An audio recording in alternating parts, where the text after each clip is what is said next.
Viva Voz, com Vera Magalhães.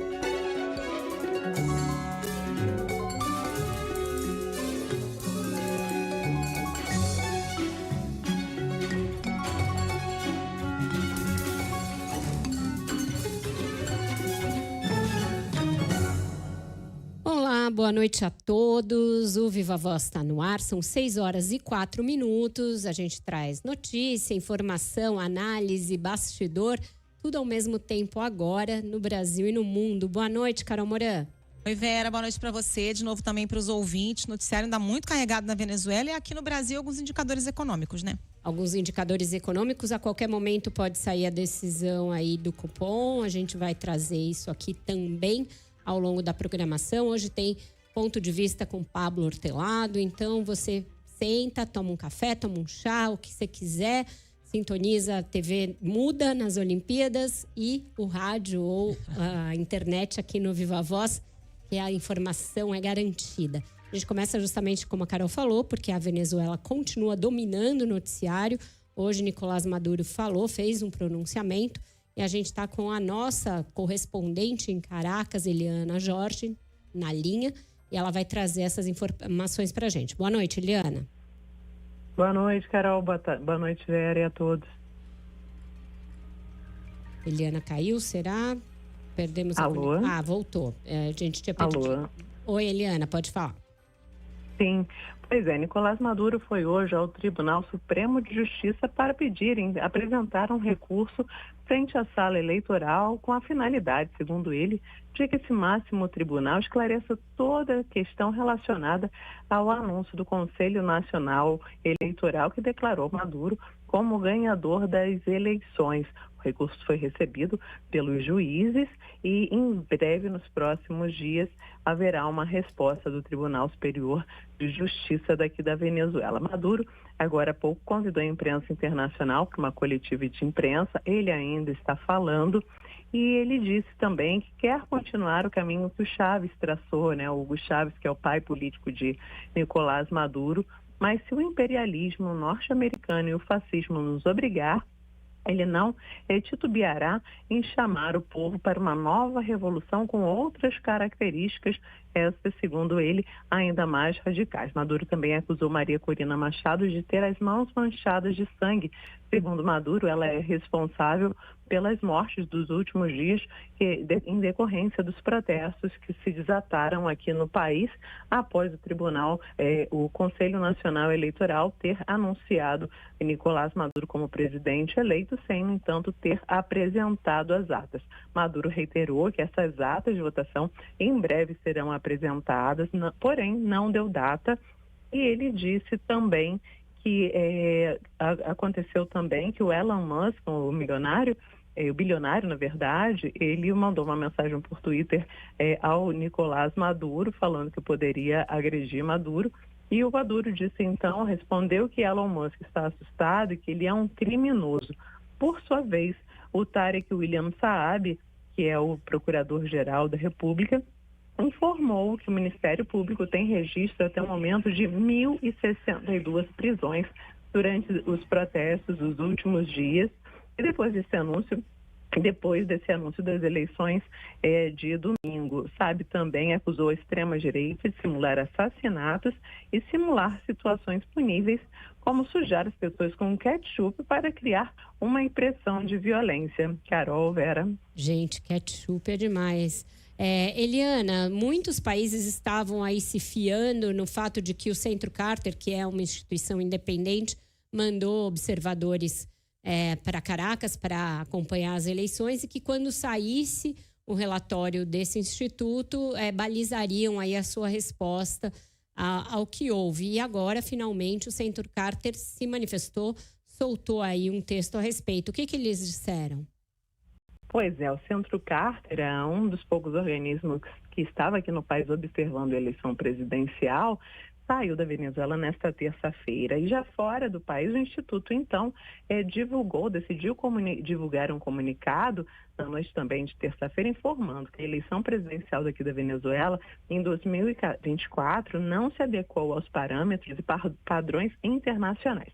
De acordo com o comunicado, o Centro Carter não pôde verificar ou corroborar a autenticidade dos resultados da eleição presidencial declarados pelo Conselho Nacional Eleitoral da Venezuela, ou seja, mostrando que nesse pleito não houve transparência e lisura, né? E o que acaba gerando mais repercussões em nível internacional, embora Nicolás Maduro diga que essas atas, em algum momento, serão mostradas à população, Vera e Carol. Oi, Eliana, a gente teve duas manifestações importantes hoje, né? Uma da Casa Branca e outra do presidente da Colômbia, Gustavo Petro, que é um aliado internacional do Maduro, mas que falou em sérias dúvidas sobre o resultado eleitoral na Venezuela, né?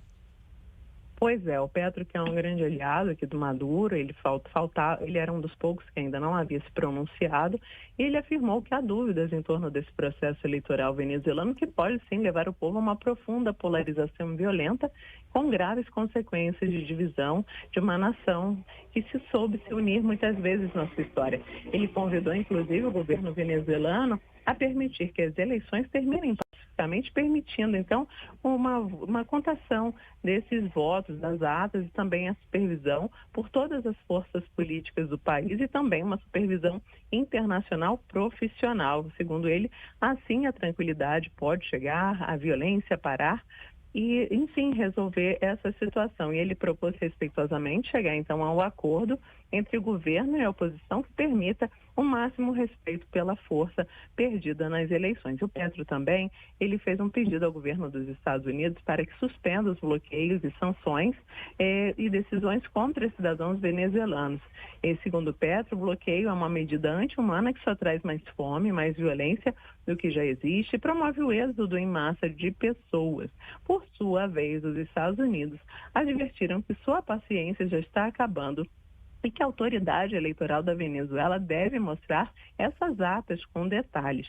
Por sua vez, a Embaixada dos Estados Unidos na Venezuela, que na verdade funciona na Colômbia, informou que a declaração do Centro Carter torna irrelevante o resultado anunciado pelo CNE. E os Estados Unidos salientaram que a expulsão recente de vários diplomatas daqui do país reflete, então, a intolerância de Nicolás Maduro. Então, e também outra situação foi que os Estados Unidos, a Embaixada dos Estados Unidos na Venezuela, exigiu que, através das redes sociais, uma aprovação imediata de um salvo-conduto para que esses opositores que estão refugiados na Embaixada da Argentina aqui em Caracas possam sair. Então, várias coisas acontecendo aqui no país, essas são algumas delas. Vera e Carol. Obrigada, Eliana. Um pronunciamento longuíssimo, Carol, do Maduro. E aí tem algumas pistas do que pode vir a acontecer, e essas pistas vão no sentido de um recrudescimento ainda maior da repressão na Venezuela. Quando ele chama Maria Corina Machado de terrorista, diz que ela tem as mãos sujas de sangue, a gente já vê aí um caminho para a prisão da principal liderança oposicionista, que já tinha sido aventada ontem pelo presidente da Assembleia e que agora, com as palavras do Maduro, fica aí uma coisa que pode acontecer a qualquer momento. Da mesma forma, quando ele diz que não hesitará em manter o que ele chama de revolução, que na verdade é uma sucessão de golpes que permitiu ao chavismo se perpetuar no poder, caso as coisas continuem aí caminhando para o sentido da contestação ao seu regime, ele está ameaçando com um golpe dentro do golpe.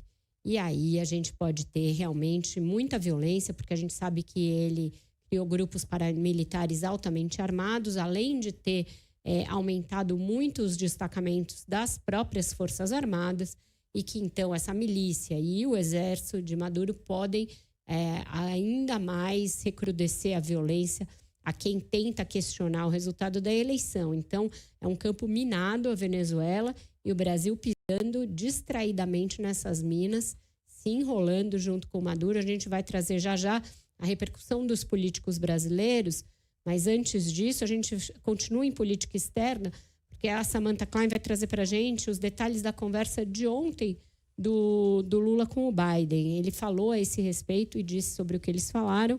E a gente vê aí o presidente brasileiro tentando mudar um pouco de assunto depois daquela entrevista desastrosa que ele deu ontem. Boa noite, Samantha. Boa noite, Vera e Carol. De fato, um movimento bem nesse sentido, de tentar modificar as manchetes em relação às falas de Lula com relação às eleições contestadas eleições, por sinal, na Venezuela. Foi numa agenda no Mato Grosso do Sul, hoje à tarde, no início da tarde, que o presidente Lula disse que elogiou o presidente dos Estados Unidos, Joe Biden, por ter desistido de concorrer à reeleição pelos democratas.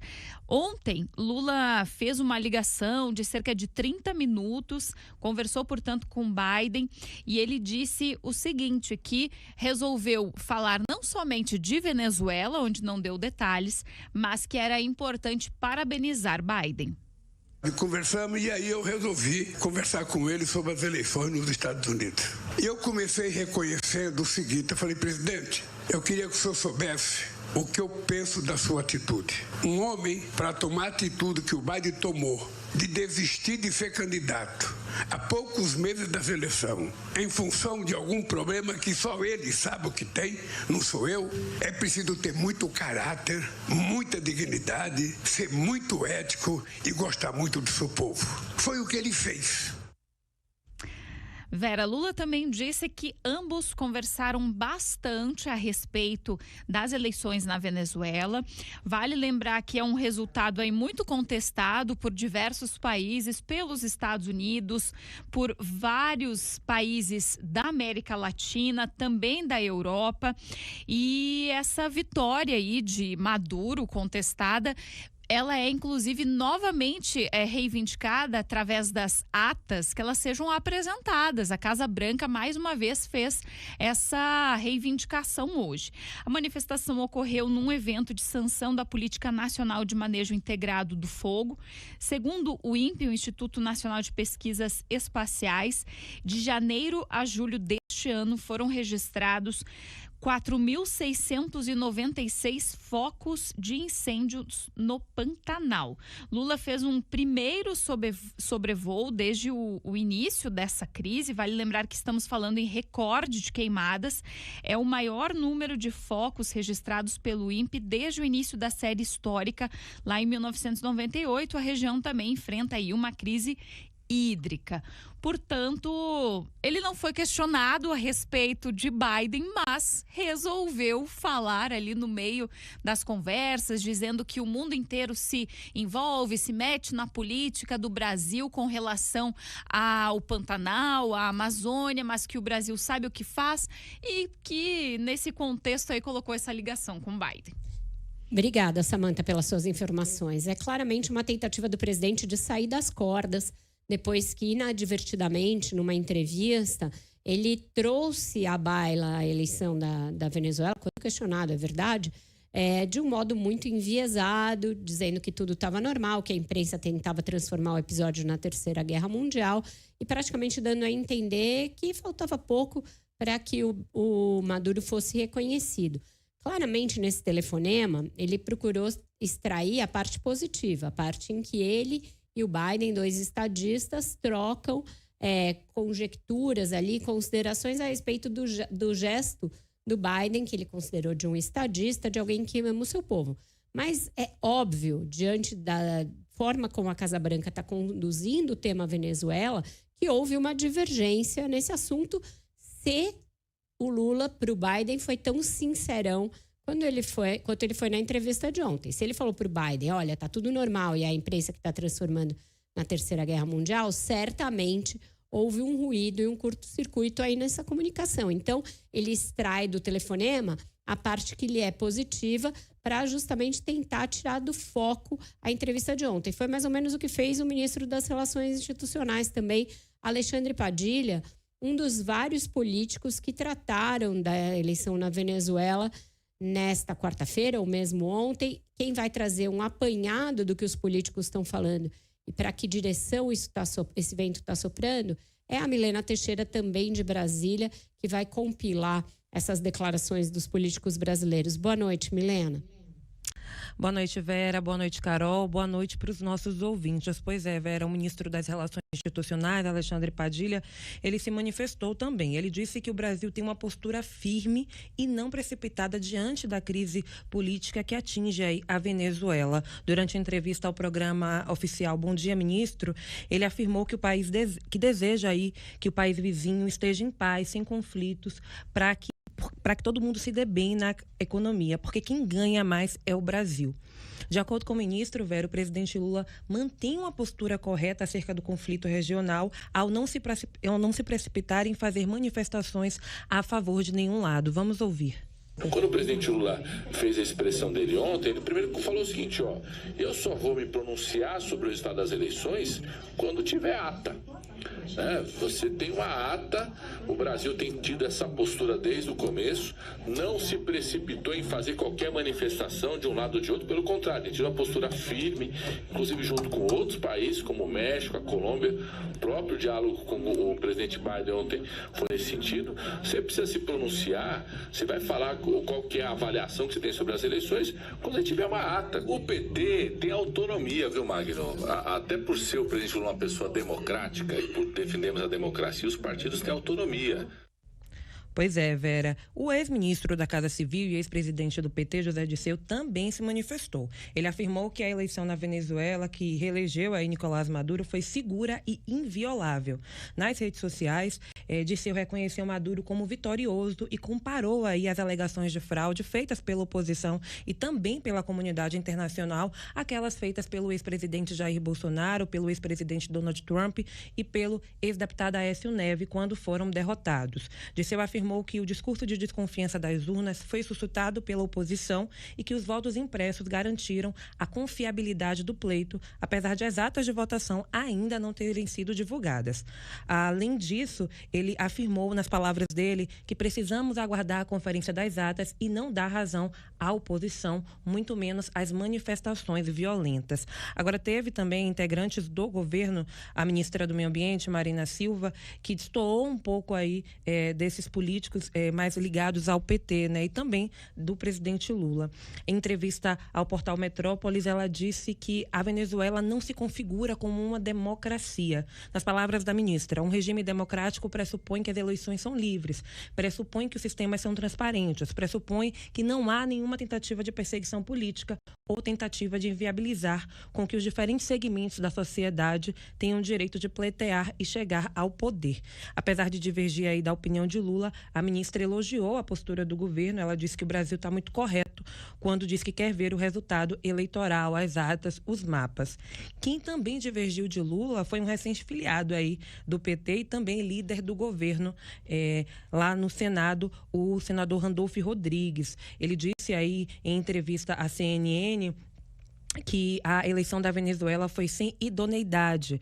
Nas palavras dele, uma eleição em que os resultados não são passíveis de certificação e onde os observadores internacionais foram vetados é uma eleição sem idoneidade. A gente lembra, Vera, que ontem o presidente Lula se manifestou pela primeira vez sobre esse processo eleitoral na Venezuela. Ele minimizou críticas de uma possível fraude no anúncio. Ele disse ser normal que tenham brigas e frisou que isso se resolve com a divulgação das atas. Lula também minimizou aí a nota do PT, que dividiu alas dentro do partido por reconhecer a vitória de Nicolás Maduro. Então, a gente tem aí, Vera, pessoas mais antigas do PT, que é o José Dirceu, ex-ministro da Casa Civil, ex-presidente do PT, se manifestando em relação à vitória de Nicolás Maduro, né? Segundo ele, essa eleição foi segura, foi inviolável, e a gente tem até dos recém-chegados, né? Que é o líder do governo hoje, lá no Senado, falando que não reconhecendo aí essa vitória dele. Com você. Obrigada, Milena. Aí você vê, né, Vera, quando o ministro tem que vir a público para servir de tecla-SAP do presidente, é porque a declaração foi feita de uma forma descuidada, né? O Lula vai além do que era a posição oficial do Itamaraty. Até a parte que ele fala que é preciso que se apresente as atas, vai bem, né? Que é a posição oficial do governo brasileiro. Quando ele fala que é uma eleição que transcorreu com normalidade, aí já é uma declaração que gera uma certa estranheza e aí o ministro tem que vir explicar o que o presidente quis dizer, né? Exato. Aí você acorda de manhã e pensa, putz, o escalado do Bom Dia Ministro de hoje sou eu. E aí você tem que ir tentar dar uma explicação para o que não tem explicação. Porque todos eles, inclusive os ministros palacianos, eu trouxe isso aqui, estavam com aquele mesmo discurso ensaiadinho. Olha, a gente vai esperar o Centro Carter e a ONU. Centro Carter e a ONU. A Lula vai lá, fala antes do Centro Carter e nesse sentido contrário. Então ele tentou dar um triplo twist carpado, já que a gente está em época de eleição, para dizer que ele tinha falado só sobre o dia da eleição. Então, ele viu o dia da eleição, depois não assistiu mais nada, nem as mortes, prisões, etc, etc. Então, a fala do Padilha não para em pé, ele tenta acalmar a situação, mas não adianta. E a que nunca erra é a Marina, né? Porque ela não tem medo de dizer o que pensa, mesmo que seja diferente. Isso é da história dela, sempre foi assim, ao longo dos anos, quando ela era filiada ao PT e depois...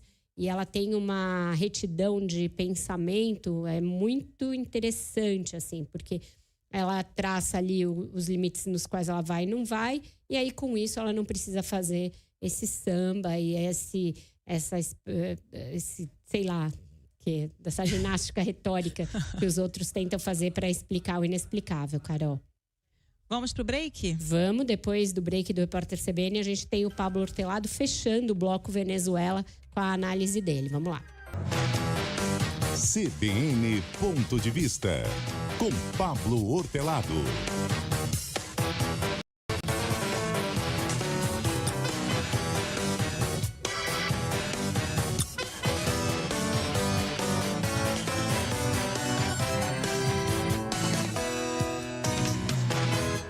E o Pablo hoje está com a gente só por áudio, a gente vai falar de Venezuela. E Pablo, eu queria começar com você, pedindo para você retomar a história um pouco lá no início. Falando um pouquinho para a gente sobre o Acordo de Barbados e por que ele, de alguma maneira, parecia demonstrar que a gente poderia ter uma eleição para valer dessa vez. Com o que o Maduro se comprometeu e como é que foi esse histórico desde lá? Olá, boa noite. O que aconteceu foi que desde 2021 começou a se negociar um acordo que terminou sendo firmado em outubro de 2023 com mediação da Noruega, participação do Brasil e dos Estados Unidos, um acordo, né, que envolvia também a oposição venezuelana, na qual o governo da Venezuela se comprometia em criar condições para eleições livres, competitivas e justas, em troca da suspensão das sanções econômicas, que efetivamente são muito duras e estão afetando a economia venezuelana. Então foi costurado esse acordo no final do ano de 2023 e esse acordo começou a ser colocado em prática. Os Estados Unidos chegaram a suspender as sanções econômicas, mas depois o acordo começou a fazer água, não é? Principalmente porque as eleições no processo de campanha não foram competitivas. Na verdade, antes do processo de campanha, né? A oposição tentou habilitar 2 candidatos, a Justiça Eleitoral não aceitou a habilitação do primeiro candidato, que é a Maria Corina, depois ela conseguiu um segundo candidato que também não foi habilitado, e nos 45 do segundo tempo, a oposição conseguiu incluir o diplomata Edmundo Gonçalves, que é o candidato que está concorrendo aí com Maduro.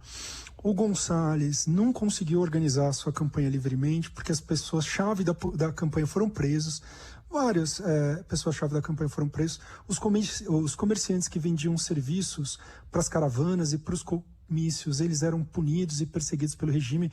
A gente viu várias imagens de comícios sem carro de som, porque nenhum provedor desse serviço de carro de som tinha coragem de oferecer o serviço, porque depois era punido, recebia a multa e o seu negócio era fechado. As pessoas nas caravanas não conseguiam almoçar porque elas iam no restaurante, o restaurante era fechado. Apesar disso, de todas essas dificuldades, a oposição conseguiu fazer uma campanha que mobilizou a população e começou a ficar evidente que ela era uma campanha competitiva que ia criar dificuldades para o governo Maduro.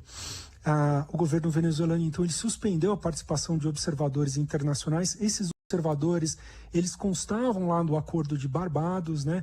Então, os observadores internacionais da União Europeia não participaram. Depois, o TSE brasileiro, que participaria como observador internacional, resolveu também não mandar os seus membros para lá depois que o Maduro criticou o sistema eleitoral brasileiro. E entre os grupos independentes, mais tecnicamente qualificados, ficou o Centro Carter, que é um centro de referência aí para avaliar a integridade dos processos democráticos. Apesar disso tudo, o sistema de votação venezuelana em si mesmo, ele é muito seguro, ele é considerado exemplar. O processo pelo qual as pessoas vão lá e colocam o seu voto e depois a gente pode conferir os resultados, né? As urnas são meio parecidas com as urnas brasileiras. Uma diferença é que ela tem impressão dos votos, que permitem essa auditoria física adicional. E como no Brasil, cada local de votação publica um boletim de urna com o total dos votos que permitam que cidadãos se reúnam, peguem esses boletins de urna e eles cooperem entre si, juntem esses dados e a gente consegue ver o resultado eleitoral. Inclusive, esse é um dos elementos aí na disputa sobre o resultado eleitoral. Tem um projeto muito interessante com participação de acadêmicos brasileiros que criou um sistema para fazer essa contagem paralela. Um sistema muito interessante, muito sofisticado do ponto de vista estatístico. Ele estratificou os locais de votação entre os locais que mais tradicionalmente votam com a oposição e os locais que mais tradicionalmente votam com o governo, né, para, com um número pequeno de boletins de urna, ele conseguir estimar com alguma precisão o resultado eleitoral. Esse projeto foi colocado usando fotos validadas dos boletins de urna, mais ou menos 10% dos boletins de urna, o que permitiu uma precisão super alta, 0,5% é a margem de erro. E nesse projeto, os resultados dão uma vitória, proposição de 66-31. E eu chamo a atenção que é um número super parecido com a pesquisa de boca de urna da Edison Research. Tem várias pesquisas de boca de urna, mas a Edison Research é uma empresa internacional, faz pesquisa nos Estados Unidos, faz pesquisa no exterior, e ela indicou também a vitória da oposição por 65-31, número muito parecido, aí tem um pontinho de diferença que está dentro da margem de erro. O Centro Carter, que é o grupo que estava fazendo essa observação de uma maneira realmente independente, tecnicamente qualificada, divulgou um relatório agora recentemente dizendo que a eleição presidencial de 2024 na Venezuela não atendeu os padrões internacionais de integridade eleitoral e não pode ser considerada democrática. Apesar disso, o Conselho Nacional Eleitoral deu números muito divergentes dessas estimativas, pesquisa de boca de urna, dando uma vitória para o Maduro de 51% a 44%. O Conselho não publicou os boletins de urna, o site do Conselho saiu do ar, ele alega que foi hackeado e por isso, inclusive, que os boletins não estão sendo publicizados e apesar disso o Maduro foi declarado vencedor pelo Conselho. A situação lá ficou tensa, como todo mundo está acompanhando aí pelo noticiário, protestos, centenas de presos e alguns mortos. Sim. Ô Pablo, e como é que você avalia a posição do governo brasileiro diante de tudo isso aí que você expôs? Então, Carol, eu acho que a posição do governo brasileiro, a melhor palavra para dizer, ela é ambígua, ela é muito ambivalente. A gente não entende, mas eu acho que nos próximos dias a gente vai entender o que o governo está querendo saber, inclusive vamos poder tirar fazer o nosso juízo político sobre o que aconteceu. Só recapitulando alguns elementos aí. Em maio do ano passado, Lula recebeu o Maduro com honras de chefe de Estado, sabendo que o Maduro é uma espécie de pária internacional, porque os problemas com a democracia venezuelana não começaram nessas eleições aí, tem um histórico antigo, né? Depois o Lula deu uma entrevista a uma rádio dizendo que o conceito de democracia é relativo, cada um entende uma coisa e que a Venezuela tem mais eleição que o Brasil, dando a entender que não há problemas com a democracia venezuelana. E mais recentemente, essa declaração aí que todo mundo está comentando, outra vez numa entrevista, né, o Lula disse que não teve nada de grave, tudo está normal, houve divergência, um lado falou que foi tantos por cento, o outro lado falou, vai haver quem está insatisfeito com o resultado vai recorrer à justiça, e a justiça que decida como se a situação lá fosse normal, como se essa divergência fosse pequenos votos, fosse uma coisa menor, e não uma divergência de 20 pontos percentuais, e como se a justiça na Venezuela fosse independente. Adicionalmente, o PT soltou uma nota reconhecendo o resultado das eleições e parabenizando o Maduro. Então, se a gente quiser olhar criticamente, há muitos elementos aí com Lula, digamos assim, autorizando as violações às normas democráticas na Venezuela. Mas a gente pode olhar para o outro lado também. O Lula condenou a declaração do Maduro, que se ele não ganhasse haveria banho de sangue. Ele disse que o Maduro tinha que aceitar o resultado se ele perdesse. O Brasil soltou uma declaração, a chancelaria brasileira soltou uma declaração oficial pedindo a publicização dos boletins de urna, que é um elemento chave aí para esse processo ser legitimado. O Brasil não se juntou a Cuba, Nicarágua, Bolívia, que rapidamente se parabenizaram o Maduro, mas criou um outro grupo de líderes de esquerda com Colômbia e México. Em menor medida, o Chile foi muito mais radical do que o Brasil, que pediu transparência nos resultados, e a Embaixada do Brasil não foi a que deu a vitória ao Maduro. Então a gente pode enfatizar um lado ou outro, a gente não sabe exatamente o que está acontecendo nos bastidores, mas eu acho que nos próximos dias a gente vai descobrir qual é o grau de compromisso democrático do governo Lula. Se essa farsa, essa violência aí contra a oposição seguir o governo Maduro seguir no poder à força e o Brasil não condenar ou fazer uma declaração tímida, dizer que é um assunto interno da Venezuela, eu acho que as credenciais democráticas do governo Lula ficam muito comprometidas. Mas pode ser que o governo Lula condene, se junte ao Chile, que fez uma declaração muito dura, sendo um governo de esquerda, e aí a gente faz uma outra avaliação. Então a gente volta a esse assunto nos próximos dias. Você já trouxe essa análise de como os demais países do continente de fora já se manifestaram e como o Brasil está aí no mínimo dúbio a esse respeito. Pablo, ele volta com a gente na semana que vem. Vamos ver se a gente continua falando de Venezuela ou muda de assunto. Obrigada, Pablo. Obrigado, Vera. Obrigado, Carol. Um abraço. Abraço.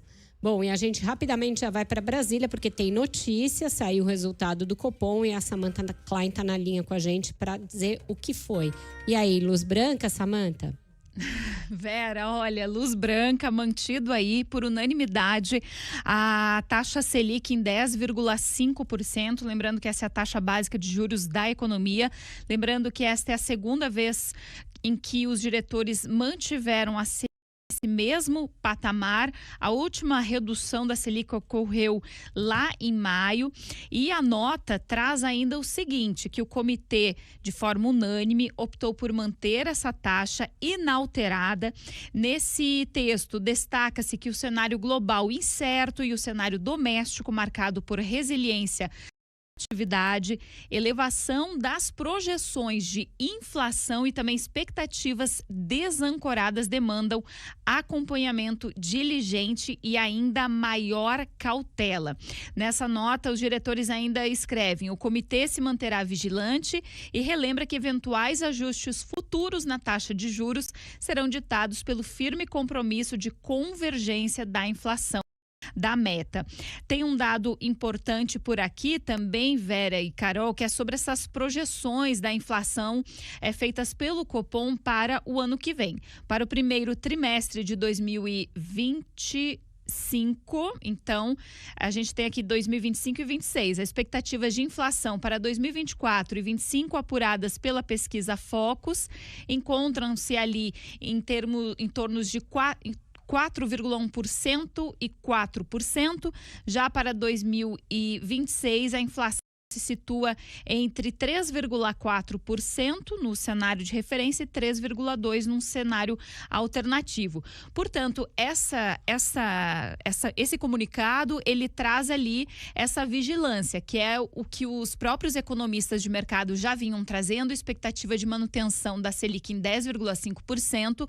Provavelmente não haverá aumentos ainda neste ano, é a expectativa pelo menos. No entanto, para o ano que vem, existe sim essa possibilidade caso a inflação aumente. Vera.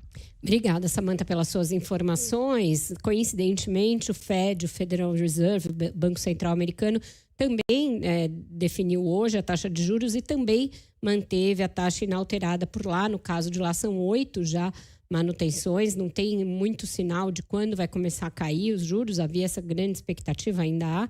Então, lá ainda está naquela banda de 5,25%. 0,5%. Aqui tinha alguns economistas, analistas que começavam a imaginar uma possibilidade de o BC até subir, o Copom até subir a taxa de juros, mas não foi o que aconteceu. Decisão unânime pela segunda vez. A primeira decisão que interrompeu o ciclo de queda tinha sido uma decisão bastante dividida, agora 2 decisões unânimes, então segue aí os juros nessa faixa. Vamos ver como o Lula vai reagir, Carol. Vamos para o nosso break? Vamos para o intervalo, a gente volta já com o encerramento do Viva Voz.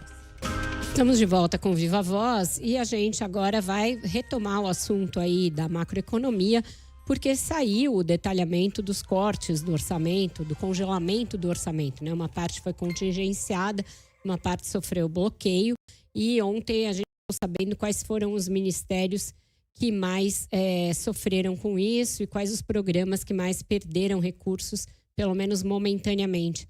Quem traz os dados para a gente é o Igor Cardim. Boa noite para você, Igor. Boa noite, Vera e Carol. Boa noite aos nossos ouvintes. Os recursos do PAC, o Programa de Aceleração do Crescimento, além de emendas parlamentares e dinheiro da saúde, acabaram sofrendo as maiores perdas no congelamento de 15 bilhões de reais anunciado pelo governo federal.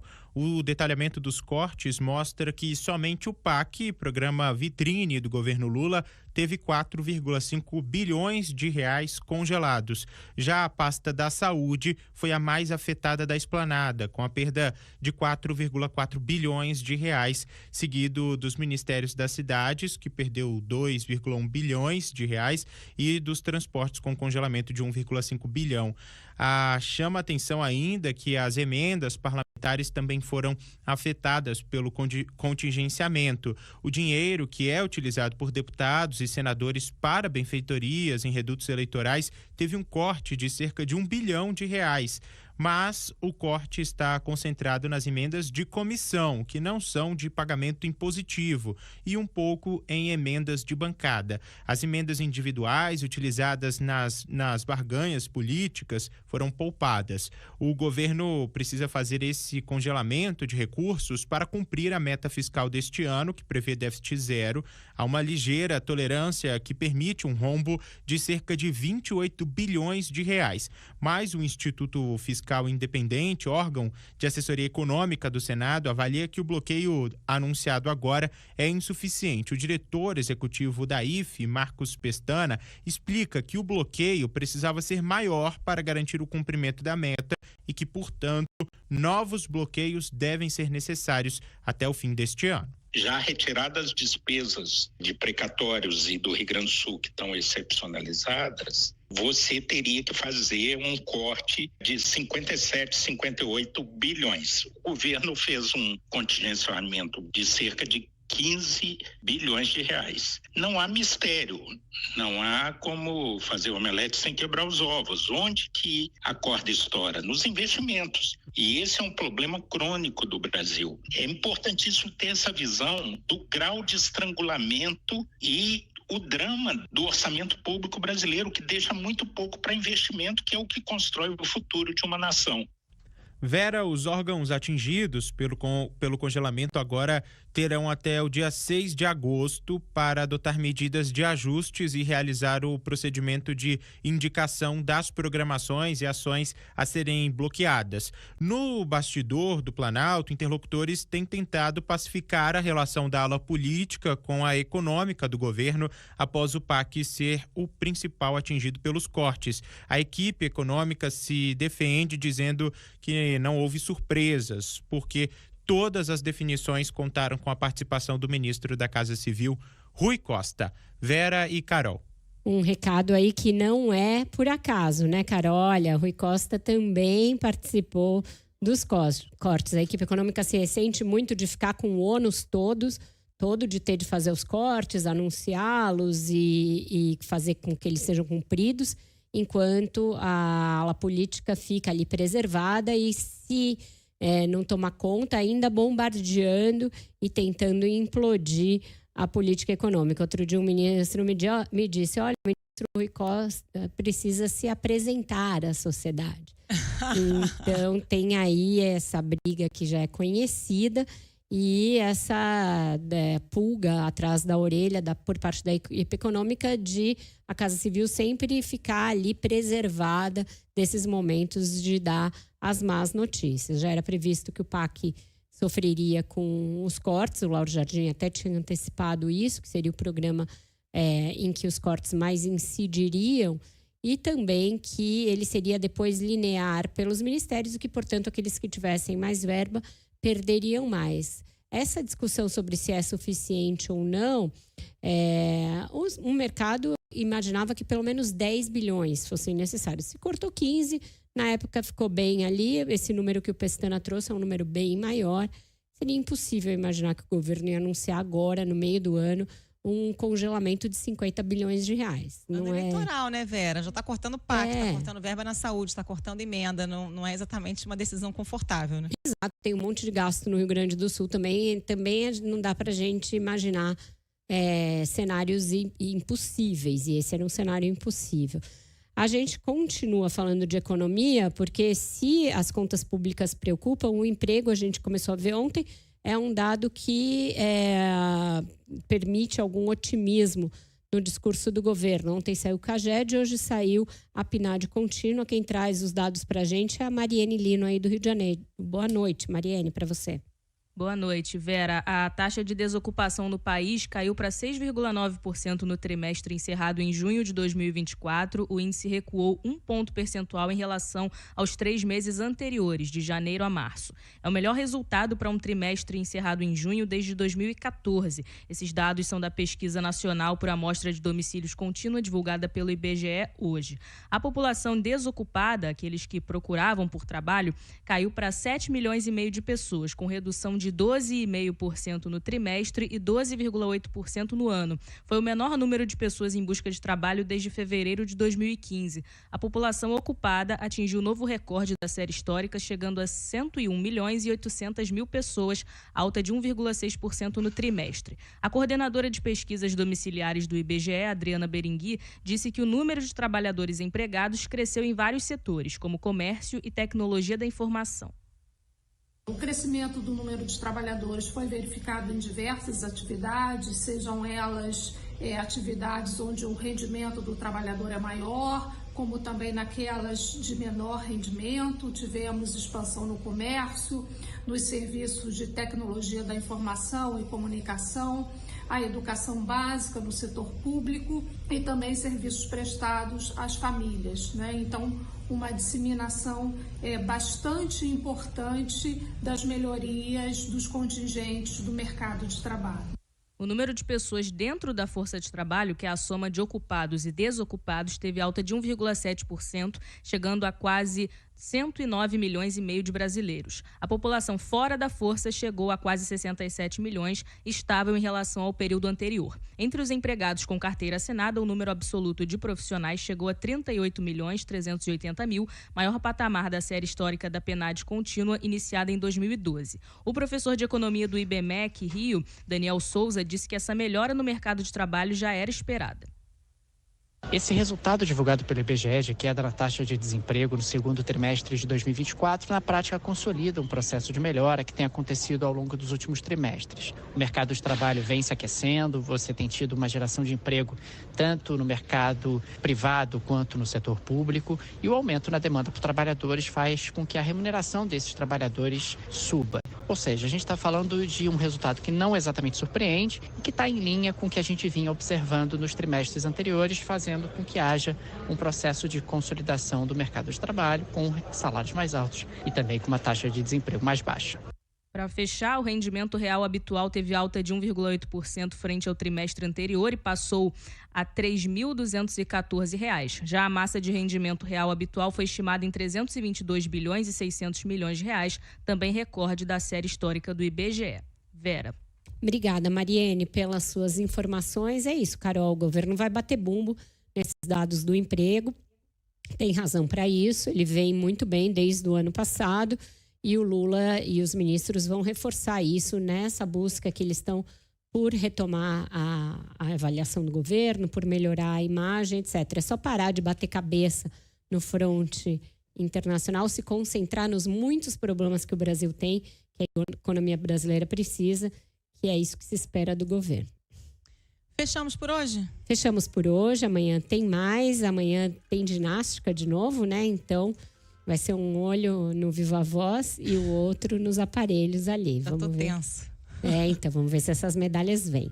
Até Amanhã é amanhã. meu aniversário, hein? Quero de presente essas medalhas, por favor. E você não quer qualquer coisa, quer muito ouro, né? Inxalá. Muito ouro, inxalá, isso aí. Isso aí. Tchau, minha amiga. Amanhã Beijo, tem festa, Vera. então, no Viva Voz.